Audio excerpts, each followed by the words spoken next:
Welcome to Good Game Pocket Edition, your concise catch-up for gamers by gamers. I'm Hex. And I'm Barjo, and this week we hide in the dark with Amnesia, a machine for pigs. An empire grown fat, ripe for the bleeding. But before we freak ourselves out too much, let's dip into the chaos that erupted when GTA 5 went online. It can be a little daunting trying to get your head around GTA Online, and it was especially so at launch with all the glitches and server issues. But now that the dust has settled and we've slogged through all the lengthy tutorials, we found it's really about doing what you want when you feel like it with whoever wants to come along. Doing missions earns you cash to unlock weapons, fast cars, and even a flash apartment that you can invite your friends around to. Plus, you can always just jump into random events. If you look to your left, you'll see the ocean, and And I think the randomness and variety of Grand Theft Auto Online is really what makes this game fun. There are shenanigans around every corner. I've enjoyed this trip together, Hex. Oh, not a good turning circle. Oh no. I also found myself getting quite attached to my car. It costs you a bit of money if it gets damaged or destroyed, and that annoyed me at first. But I grew to like this idea, and the thought of buying a garage and building up a collection. Even more than that, I like damaging my friends' cars, even if it meant I had to pay their insurance costs. Come check out your car. That's, no. Isn't it great? In the end, it's that variety that kept me coming back. I mean, I can't think of another game that lets you play thrilling bike versus fighter jet races 1 minute, then follow up with a round of golf. One new feature that is yet to be implemented is the content creator, which sounds really exciting, allowing you to design your own deathmatch, race, and capture the flag games. I can honestly say I haven't laughed this much with friends online in a very long time. We're not going to score it because we've already given GTA 5 double tens, and this is just icing on the cake. But now it's time to enter the Dragon. Dragon's Crown whisks you back to that classic arcade beat-em-up era. The simple controls make it easy to pick up, but the sheer amount of enemies to overcome make this a big game. Especially as every enemy drops loot for you to sift through as you seek out the elusive Dragon's Crown. How did you feel about the unique character design of the ladies in this game, Hex? You mean the giant, over-the-top, distracting... Yeah. Yeah. Look, for me, it was just so distracting that I couldn't look anywhere else. Safe to say I'm not a huge fan of the way these women are drawn. I actually really liked the game's art style overall. And I have to admit the combat itself is really slick. Combining standard attacks with dashes, jumps, blocks, and special moves over 6 characters gives you plenty to master. I'm a huge fan of old school beat 'em ups, and there aren't many around anymore, so in the end I had a great time with this. I gave it 7.5 out of 10 rubber chickens. Yeah, I enjoyed it, but I just couldn't get past that character design, unfortunately, so it was 6.5 from me. Now it's time for your wallet's worst nightmare, Skylanders Swap Force. Once again, the game's main gimmick is letting you drop those figurines into the gameplay whenever you want. And Swap Force ramps up your choices even further by letting you mix and match torsos and legs to create some truly eclectic Skylanders. Burn and learn! And of course, the villain Chaos is back, creating, you guessed it, chaos. This time with his Evilizer gun. I was pretty disappointed with the last 2 Skylanders games. The drab locations looked last gen, but this one looks stunning with islands stretching off into the distance. Plus, they finally added the ability for all characters to jump, and combat's got a bit more depth to it now, with characters softening enemies with long-range attacks before rushing in for the KO. Although they've improved a lot of things with this sequel, it's not without its problems. Now they've added double element doors and Swap Force specific challenges, which just means you'll be bumping into locked doors everywhere. Only Skylanders from the Earth and Tech Elements can unlock this gate. This is a really cheeky move to encourage you to buy all the necessary figurines. That aside though, it is still a really great game for kids, and you can play through the entire game from start to finish with just the starter pack, so I still gave it 8. Yeah, I think its main competitor, Disney Infinity, is still a better game, but they're finally making some really good choices with Skylanders, so I gave it 8 as well. Now, Hex, let's go answer some questions at the Ask Good Game desk. Good idea. All right, let's get straight into our question this week, and we've got this one from Batman, who is in Cape Town, New South Wales. Can you please explain why Xbox One and PS4 think that it's okay to charge consumers for online gameplay? 1, I've paid for my internet. 2, all online shops are free. 3, they charge for the console, developers to release games on their console. Haven't they got their share of money? 4. The online gameplay is hosted via peer-to-peer connections, i.e. users' consoles host the games. There seems no more justification for these companies to charge users for online gaming. The whole concept of internet is that you pay for your connection, not for every business's internet costs too. If they can't afford their basic network costs, surely they shouldn't advertise it as a feature of the console.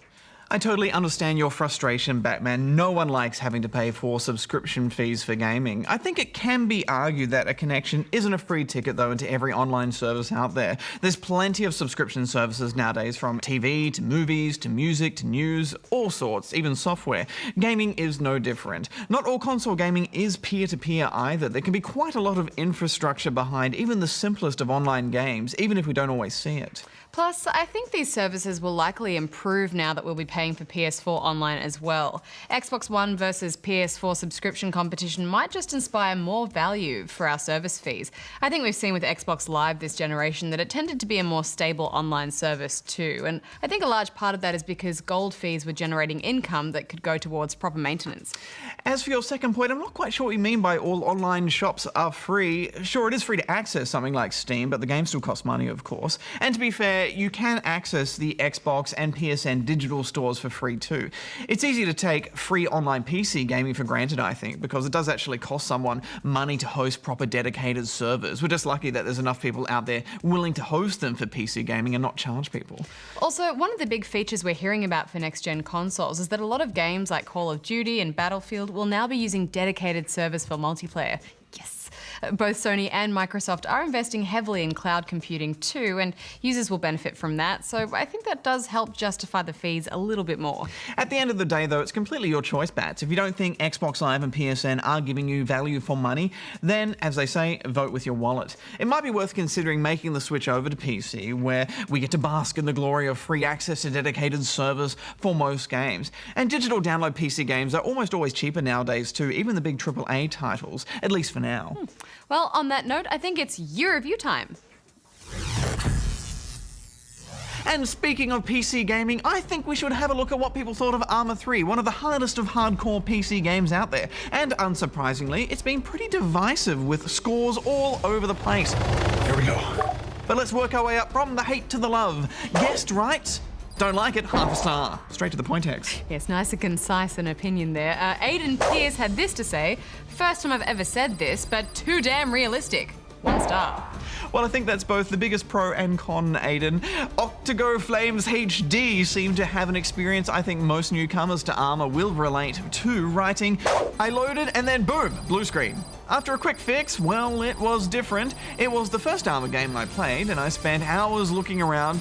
Then I crashed and was stuck in a field looking for something to shoot at for like 3 hours, and then I gave up. 4 stars. Yep, that's the story of my Arma life right there. It seems like Cheesy Chin here had a bit more of a positive experience though, saying, a bang bang, bangity bang bang. I said a bang bang, bangity bang. 7 stars. Well, quite a deep analysis of gaming mechanics there, Cheesy Chin. And EcoEB shared those positive views, saying, this game is epically amazeballs. The combat feels like real-life war. I love the feel of this game. Smiley face. 8 stars. Well, quite a range of reviews there, but on that note, it's back to the studio. Back to the studio. A bang bang, bangity bang. Bang bang bang. Good game. Amnesia: The Dark Descent was a downloadable survival horror game that was really quite terrifying. And now comes its sequel, A Machine for Pigs. Awakened by the roar of a frightening machine, you have taken the role of Mandus, an industrial butcher. It has a bit of a slow start, I thought, mostly because the original game started with an intense mechanic right off the bat that dealt with light and impinging madness. Yes, the darkness drove you mad, so you had to keep finding ways to light the area around you or you'd go crazy. Yeah, exactly. This time, despite having a bit of a foggy memory, you don't have to deal with any form of insanity. You're more focused on figuring out the puzzle of getting through the house and its many doors and secret passageways. Through letters and recordings, you're able to piece together a few elements of what has happened over the past few months. You built it all. Good God, man. You have been busy. It's still a chilling environment, and the weird pig theme is made quite clear from the start, but you don't get that same sense of urgency. No, and look, I liked that the insanity wasn't there. I don't really want to be playing with the same mechanics as the last game. But it's almost as if they just needed to replace that with something equally as challenging to add to that suspense.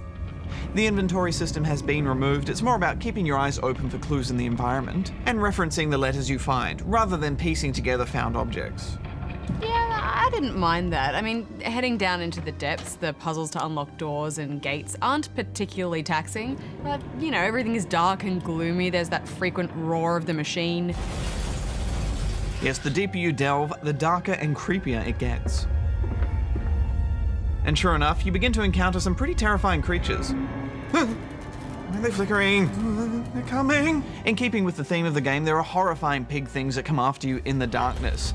This is really freaky and definitely gets the heartbeat racing as you're still trying to explore the area, knowing that one of these things could be around at any corner. Yeah, it's nightmare stuff. What did you think of it overall, Barjo? I like the tension and atmosphere this game created, but I did miss the puzzles from the first game, and it's hard to top that insanity mechanic, so I gave it 7. I thought this had a much better story, and overall it was a more sophisticated approach to the game, I thought. But it is a lot lighter on the scares. You'll be jumping a lot less, and I really think people will miss that because they go into these games craving those experiences. So I gave it 7.5. Good game.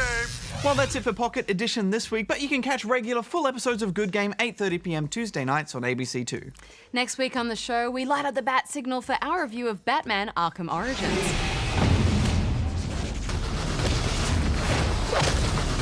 I'm so excited to see where they're going to take a younger, more reckless Batman. Until then, Barjo out. Hex out. How excited are you about Batman? 16. On a scale of 1 to 10.